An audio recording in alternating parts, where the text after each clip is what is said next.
best performing asset. Best performing asset. Do you have a best performing asset Yes. for 2026? Go ahead, Shema. I would pick a basket of critical metals. Okay.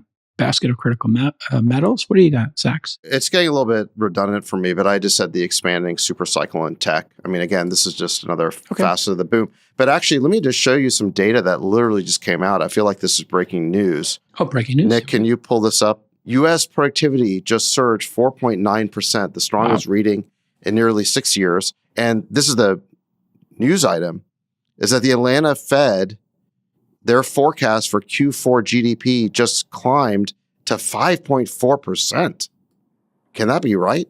Yes. Can we get a fact check on that? 5 to 6 is, I think, where we're going to see it, guys. We're going to see some 6s get printed. I mean, January 8th, 2026, the Atlanta Fed's GDP now model estimate for real GDP growth in the fourth quarter of 2025 is 5.4%, significant jump from the previous estimate of 2.7% on January 5th. You have to remember that there's going to be a 150 basis point correction in Q4 GDP because of the government furlough, okay? So let's say that GDP was probably, call it 4, you're going to see a print of 2.5. So you need to readjust that because now all the government workers are back. They're recounted in GDP. If you look through 2026, there's a handful of things that I think people do not understand well. Number one, all of non-farm payrolls has been completely reset and rebased. And the reason why is because of immigration. So what used to be a 100 to 150 number print is now a 40 to 50 number print. Why is that important? Because when you look through earnings and you look at the lower 25% quartiles of earnings growth, they're off the charts. There's all of these anecdotal examples now of earnings just exceeding expectations. There was an article in the front page of the Wall Street Journal yesterday about Ford trying to pay mechanics $160,000 a year and having 5,000 openings. So to Sachs's point, we are a coiled spring. Closing the border plus adding productivity lifts through AI and other things have created a growth dynamic in the United States that will really start to show itself in 26. So I think that you should be not short the U.S. economy here.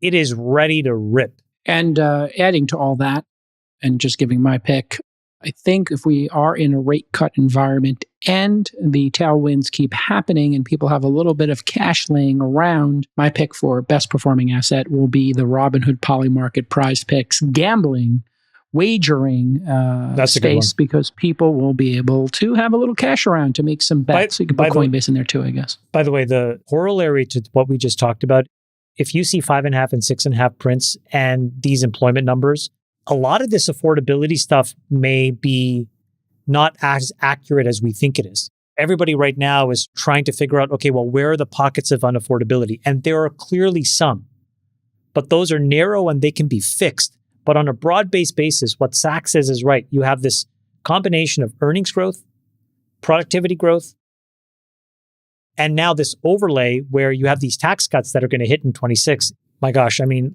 asset prices in general, I think, will do well. Now, you'll also see potentially home prices correct because if the president is successful in making sure Blackstone can't buy houses, but on the other side, people are earning more and they can enter with interest rates that are now 100 to 150 basis points lower, you'll see a boom in housing where it's not the corporations that are buying the houses, but individuals.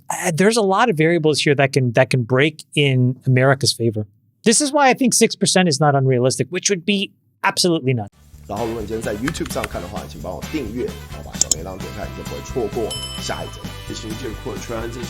如果你觉得今天直播你有学到新的东西，也帮我把影片给分享出去。区块现在的每日直播是每周一、每周三、每周五呢都会讲最新的区块链新闻，然后各种加密货币跟去中心化金融 DeFi。我们明天见，拜拜。